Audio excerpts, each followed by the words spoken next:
In this training, we're going to take a look at styling buttons with Automatic CSS. We'll explore the ACSS dashboard where you can set your default button styling for all colors.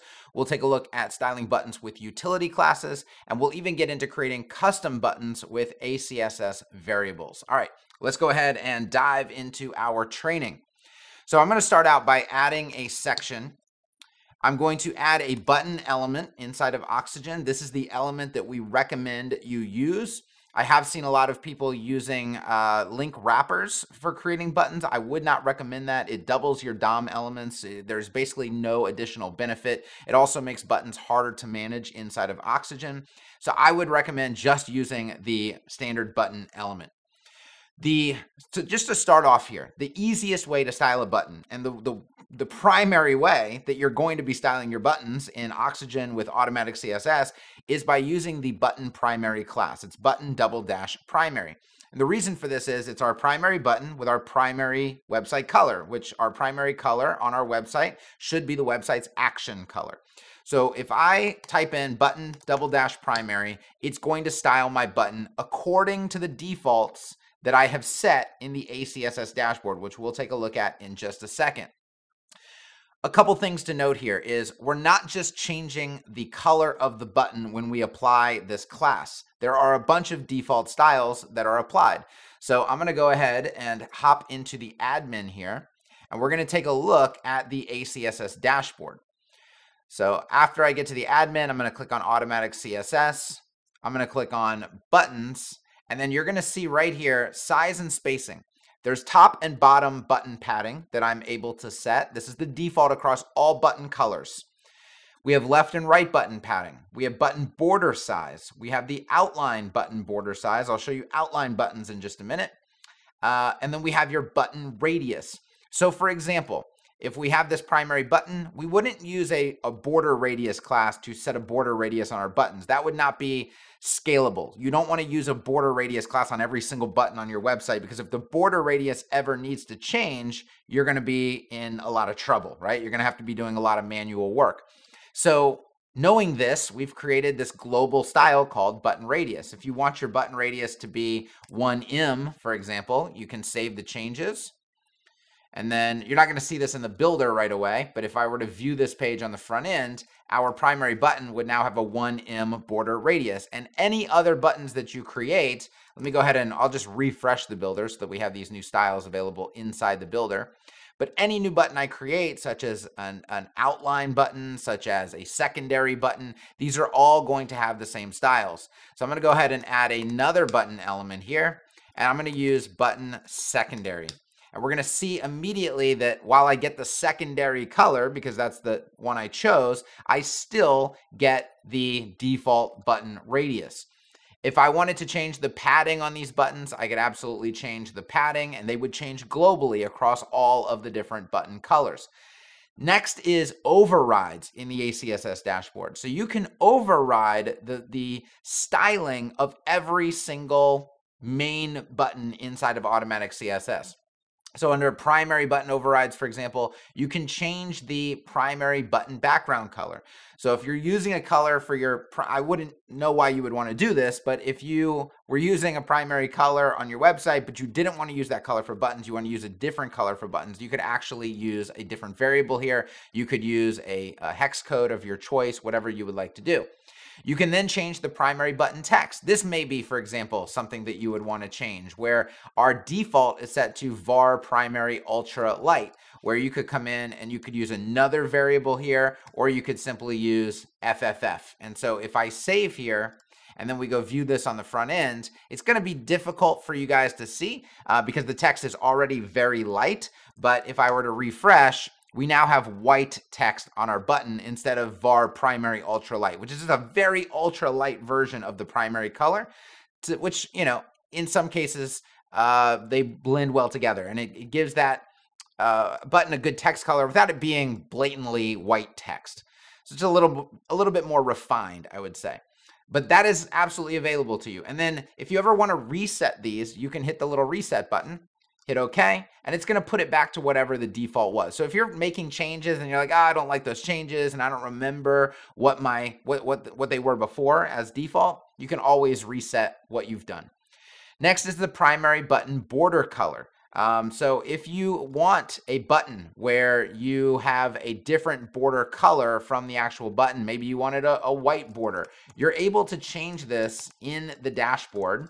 So if I just did white as an example, we can go ahead and refresh on the front end. Well, I shouldn't do white because you won't be able to see it on a white background. But if I did black, which you will be able to see, not saying this is going to look good, I'm just showing you that you can absolutely add this default styling. Now you'll notice that that border goes away on hover. And so that brings us down to the rest of our styling. You have a button hover background color that you can change. The button hover text color is editable here. And then there's the button hover border color. So if I wanted the border to not change when I hover, I would simply set that to the same color as the regular border color.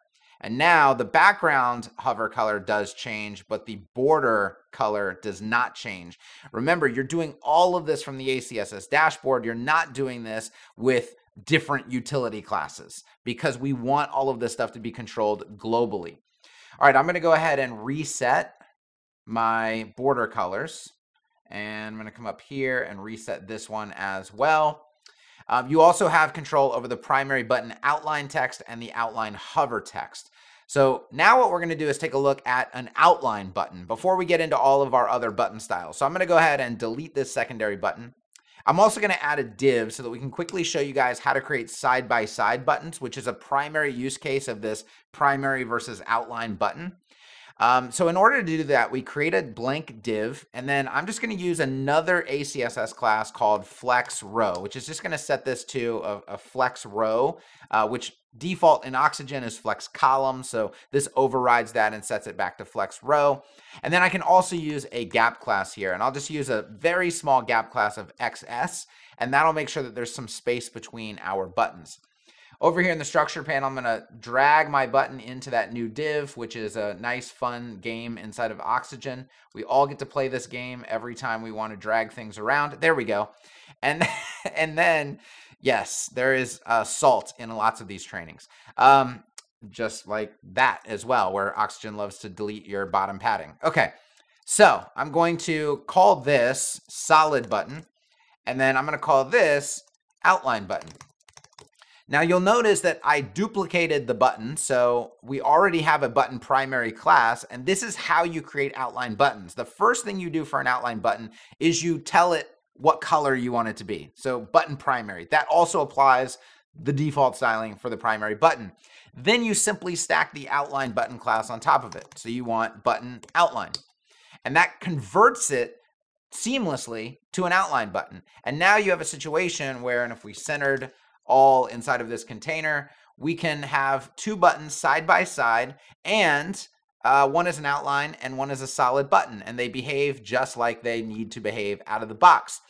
Now there may be a question here where you say, what if in my design outline buttons should actually be the primary button style? We don't want to get in a situation then where every button on your website needs the button primary and the button outline class, because again, we go back to that scalability issue. So we've thought through this already, and because of the ACSS dashboard and the way that it's structured, you can actually swap your styles. You can make the outline button styling the default button styling for button primary. So I'm gonna show you how to do that. So we are going to delete these buttons here. I'm gonna just go ahead and hit save. And I'm going to refresh well, I shouldn't refresh the builder yet. We actually have to change something around in the dashboard. So here I am in the ACSS dashboard. I'm going to be doing our primary button overrides. And if you just think through this logically, you'll see exactly what needs to happen. So if you're doing an outline button, the background needs to be transparent. So you can literally write the word transparent right there in that field. Our primary button text needs to be our main primary text color. So we're going to use the var primary variable or custom property, right? And if you're not familiar with custom properties, these are basically just hooks that will, it's like a short code name for a color. And so we have our primary color in ACSS. This var primary accesses that primary color.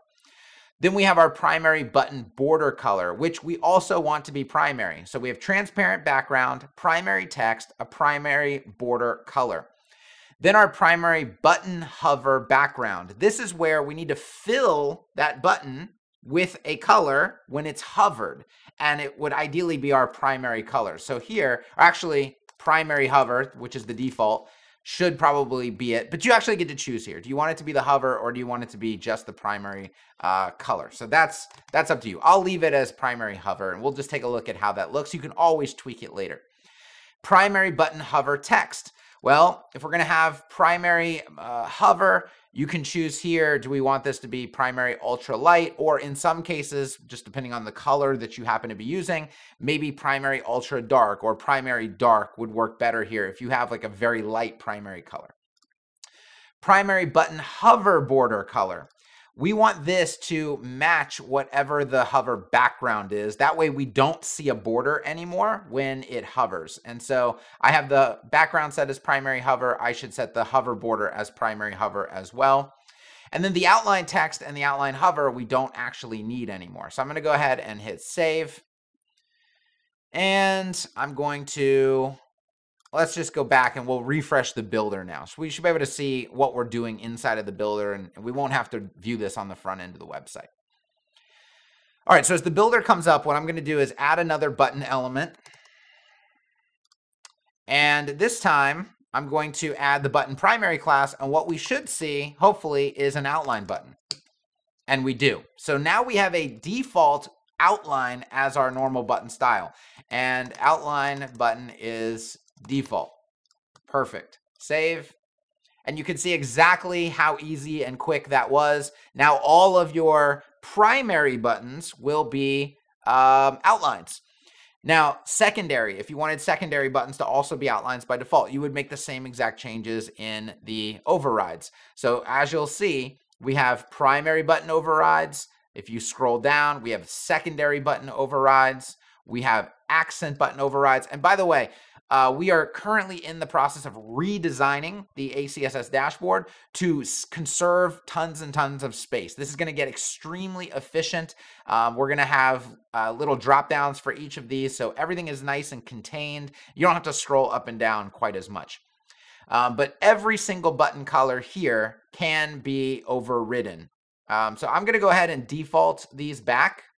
And then I want to take a look at a few other cool things inside of Automatic CSS with regard to buttons. We're also going to take a look at how to create a custom button. All right, okay. All right, and we are going to save changes.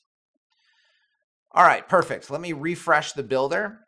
And the next thing I want to take a look at is just putting all of our buttons on a page that you can see them.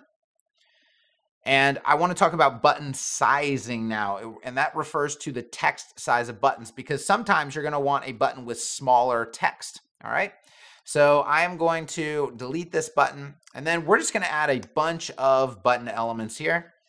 So I'm going to add a nice clean button. I'm going to take off the center all class as well, because I don't want this to be centered anymore. And what I will add instead is an owl class, which is going to give us nice even spacing between all of our buttons in this section. So I'm going to do owl im spacing. All right, we're going to duplicate. And just see how easy this is with Automatic CSS, where we do button primary for a primary button. We do button secondary if we want the secondary color on our website. We also have accent available to us. We have, and I want to do this because sometimes you're going to see that out of the box, maybe the text color is not a workable color for whatever color you happen to be using. So we have a base button that's going to access your website's base color. We also have a button black, because lots of sites just need a black button sometimes. And we also have button white, because you need a white button sometimes, which you're not going to be able to see on this white background. All right, but I'm going to go ahead and hit save. And if you see here on our accent, that text clearly is not going to work for an accent color. I'm going to go ahead and view the front end here, so we can easily see our changes that we're going to make. So every text color works here except for this accent color the text color on our accent button. All right, so I'm going to go down to our button overrides. I'm going to find the accent button overrides, and all I have to do is override the accent button text. So I simply change that from ultra light to ultra dark, which means instead of light text, I'm going to get dark text that's part of my accent color family.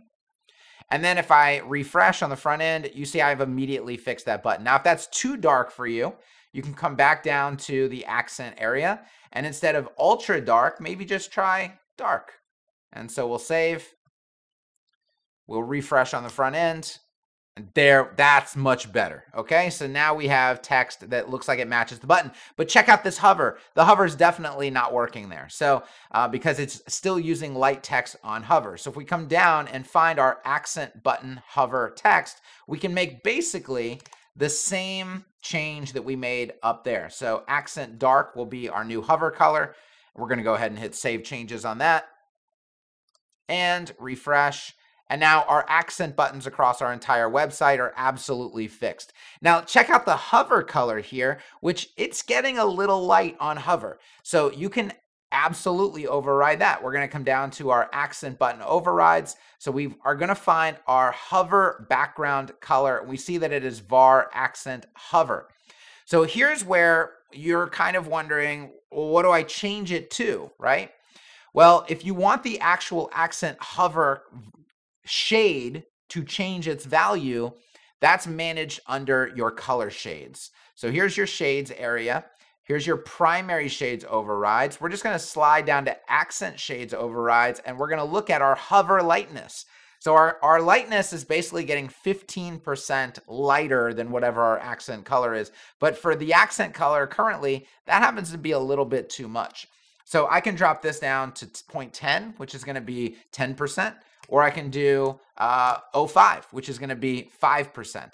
So I'm going to try 5%. And let's just see if that changes enough. If it doesn't change enough, we'll try to dial it in with another one. Actually, that does change it enough. So you can see that action happening, but it's not getting super, super light like it seemed to before. Where this one works at 15%, that one works well at 15%. There's really no problems at any of the others at 15%. So this is a good overview of how you are able to really dial in your default button stylings. And once you get them dialed in, which a lot of times you don't even need to make any changes, but if you do need to make changes, the ability is there. And then once you make those changes, your entire website, like buttons, buttons, buttons all over the place, they're all super consistent. They're all working exactly as you would like. And then because you have global control over them, you're able to change them at any time. Literally, you can go in when a website is complete and restyle all of your buttons all at once from the ACSS dashboard, which is absolutely fantastic. Let's take a look now at button sizes. All right, so I'm going to go ahead and delete that section so we can start with a blank slate. I'm going to add a button element here, and we're just going to roll through our text size styles. So I'm going to add the button primary class, which we always want to start with the button primary class. That's going to give us our primary button. I'm going to say primary button text. And then we're going to be in a situation where, hey, I want a smaller button. Well, the default for buttons is M. That's the default text size. M is always the default for pretty much everything in ACSS. That's medium, right? So medium is the default. So if I want to go one down with my button text size, I would use, and you layer this on top of the button primary class, you would use button S. That's going to give you the small text version of your button. That accesses whatever your small text is everywhere on your site. It's going to easily match, or exactly match, I should say. Like if I added a text element here and I did text S as my class, we're getting some lag here in the builder. See, that text S is going to match that text S. Now, what about the button padding on your buttons when you change text? Well, thankfully, we've used M units. So if I look at my buttons and I look at my padding, I've used M units for my padding. M units kind of adapt to the size of the font size of the container, right? So if I'm changing the font size of my button to smaller, then the 1M, 1.5M is actually going to compute to a smaller padding size. It's going to scale a little bit as your text scales, which I would highly recommend. If you're using something like rem units, those are not going to scale accordingly. Those are going to be a fixed padding size. So that's the difference between im and rem. And in a use case like buttons, I highly recommend you use ims, and we use those by default. So as our button gets smaller and smaller, which if I remove the S class, and come on, oxygen, and I use the button XS class, it's get very small text, and you can see that the padding has shrunk down. The padding is not the same as it was when we were using the im button text size. Now, if you're saying, hey, that text is too small for my liking, well, that all is managed in your typography dashboard. You're easily able to adjust the scale or your base text size, or you have overrides for your extra small text and your small text. So those are easy to override. Right now, it's allowing it to go as low as 10 pixels based on the scale, but it'll stop it. It'll never let it go below 10 pixels for the text minimum. If you wanted that to be 12, like say, I never want my text to ever go below 12, you set 12 there, and it's going to protect that text size from ever going below 12. Then, of course, you would want to set this one at a bigger one because this is a bigger size. So you could do 12 and 13, or you could do 12 and 14. You're welcome to do whatever you would like to do there. Okay. So those are the smaller text. What about if I want a larger button? So if I do button one step up from M would be L for large. That's going to give me large button text. I can remove that, and I can use XL if I'd like. That's going to give me a pretty big button. And then, of course, I can go one size bigger. And you're going to notice that the padding is scaling up as these text sizes scale up. That's protecting your button, right? Your button still looks like a button. If you were using the same padding for an XXL button as you were on an M button, it would look really funky. You probably wouldn't want to do that. So using M's is, again, best practice for keeping that padding consistent throughout all of your button sizes. So that's how you create a button with our utility classes in ACSS. Notice one thing, that you didn't need to put the button M, there's no button M really, class, because it's already M by default. And we do that because you shouldn't need layered classes for something like a button that you're going to be using all throughout your site, if at all possible. You should only need these classes when sometimes I need a smaller button, sometimes I need a larger button. But if you want the buttons to be larger, then we're going to create a custom button, right? If you wanted the button text to be larger by default, or you wanted to do something fancy with your buttons, or you wanted to do gradient buttons, this is a use case for creating a custom button. And this is a really important thing to pay attention to, because we get a lot of questions with, well, how do I create a gradient button by default? How do I change this by default and create this funky button style that I want to create? ACSS is designed to assist you. It's designed to not provide everything that you're that you may want to do with a website. It's designed to do the core things really fast, really well, without getting in your way. If you want to get funky, and we have nothing, we're not opposed to you getting funky. If you want to get funky, right? But you got to do that with your own custom classes. Now, thankfully, you don't have to abandon ACSS in order to get funky, because you have custom properties available to you, or variables. So I'm going to go ahead and add a new button, and we are going to create a custom button class. And what we're going to create is a gradient button. And I want you to see exactly how this works, okay? So I'm going to create button gradient. And if you're creating custom classes, I would highly recommend you still use the similar naming conventions, right? Use the double dashes from BIM that are used throughout ACSS. Use the same little extensions here so that this becomes a new part of your button family on this website.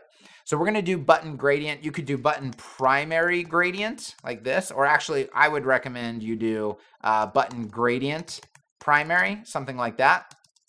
That way all of your gradients, if you have a gradient secondary, a gradient accent, whatever, or a gradient 1, a gradient 2, I don't know how you want to do this, but at least they're all together, right? They all have the same exact naming convention. I'm just going to do button gradient because there's only going to be one of them. All right, so let's do button gradient. That is our new custom class, and then we're just going to start styling things. The cool thing about this is let's go right to our gradients, which is under background and then gradient. We're going to add 2 colors here. We don't have to abandon ACSS. In fact, I wouldn't recommend that you abandon ACSS here. This is why we have variables for use. So we're going to do something like, let's take a look at var primary. And then that's going to be our first gradient color. And then I'm going to use another version, another shade of primary. We could do something like primary light, and we're going to need to figure out how to dial this in, which I can already tell that's too light. So we can do something like medium, or we could do dark, right? And then you can also override your shades. If your shades aren't working for you the way that they were generated, that's going to be a different training. You can absolutely override your shade. But let's just keep this for now. You can also just bring in other colors, right? Like you could go primary to secondary and see how that looks, or any of the versions of secondary. You could do primary to accent, which actually that looks pretty cool. What if I did accent dark? No, that's not great. Let's do accent medium.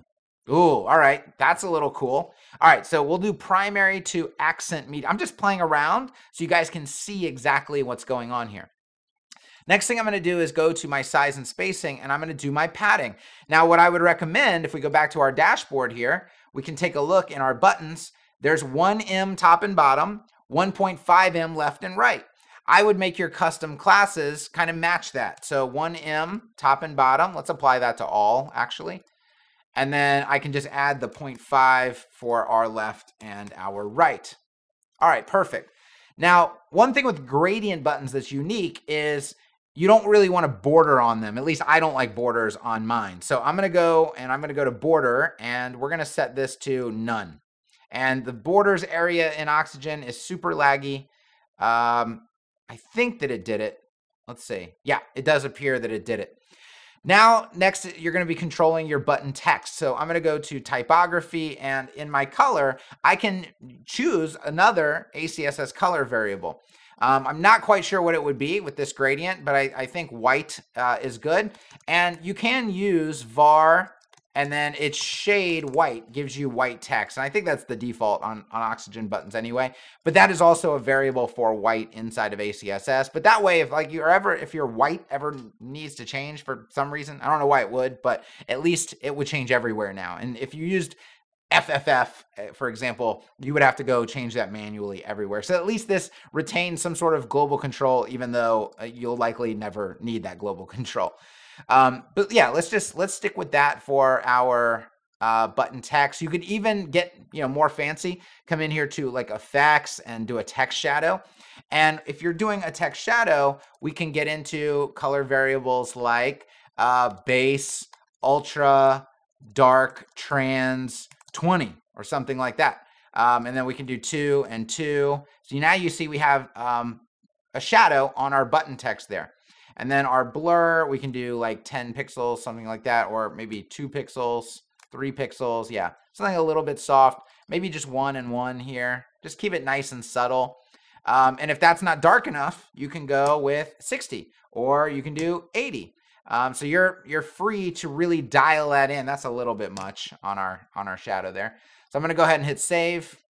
I'm not saying that this is a pretty button. I'm just playing around and showing you how you can create a custom button. Now, what about the hover there? Okay, well, we're going to go to state, and we're going to go to hover. And I just want you to notice that we're styling this button completely different than any other button that's available to you in Automatic CSS.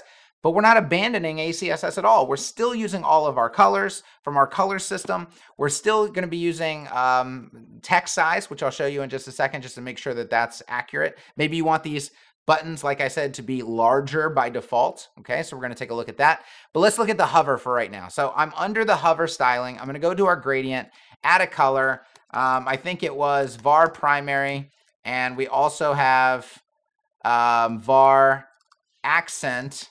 And I think it was it medium? Accent medium? Yes, it was. Except now what I kind of want to do is swap these around. How about that?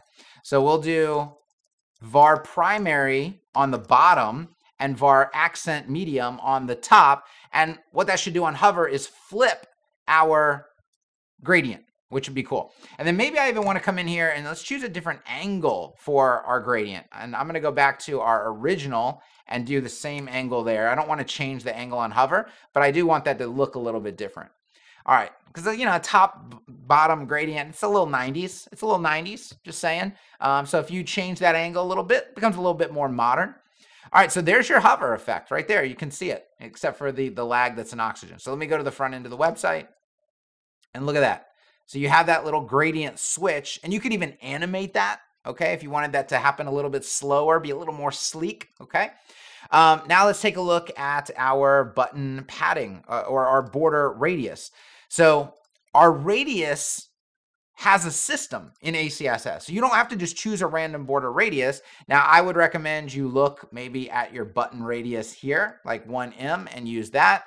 But on your button radius, you could absolutely use radius m. Now you're using a radius variable from ACSS, and you can use the exact same one here, and then your, that's radius m. Sorry, don't want to close that off so soon.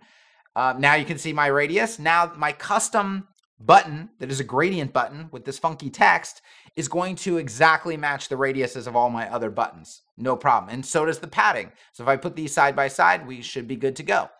All right, but I'm going to take a look at this on the front end, and I now have my radius set. Now let's take a look at making that text a little bit bigger on our custom button. So I'm going to go to typography. I'm going to go to font size. I'm going to set it to none, and I'm going to access another variable here, and this is going to be one of the text size variables. So I'm going to say I want this to be text L. So that's going to give me by default a large text button.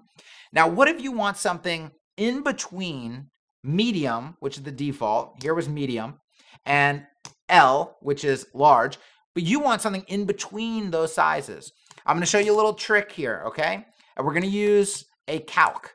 So I'm going to put calc and then parentheses. This is just a calc function. And then you can put any math equation inside of here that you want. And we can use variables in those math equations. So I can use my variable now, my text variable, which is text m, right? Because I want to make the m just a little bit bigger. But look, I'm still inside of the math function here. There's the end of the function right there. I'm still inside of it. And I'm going to do times, and I can make it, what, 10% bigger, 20% bigger, 15%, 12% bigger, 3% bigger. It's up to you. So let's say I did 0.05, which would make it, and that would be 1.05, which would make it 5% bigger. What if I did 1.15? It would get 15% bigger. 1.25 would be 25% bigger, right? So you could really dial this in. There's your 12% bigger. And so if I take this off, that's what it was. That's 12% bigger. What if we just wanted it 8% bigger? So I'll take it off. There is 8% bigger when I paste it back. So there's normal. There is, come on, Oxygen, catch up with me. 8% bigger. Okay, is it doing it? Yes, there you go, 8% bigger. All right, save. And now we take a look at this on the front end. So we have a completely custom button. We've changed the size of the text. We've made a gradient. We've taken away the border. We've added a text shadow. We made the text a little bit bigger. Okay, all of this stuff, but never once did I really abandon ACSS in order to create my custom button. I'm still hooking in. So if my base text size ever changes, guess what? My button's going to get a little bit bigger or a little bit smaller based on those text size changes. If my primary and accent colors ever change, my new gradient button is going to automatically be created and generated for me based on those new colors. So I'm not abandoning the system.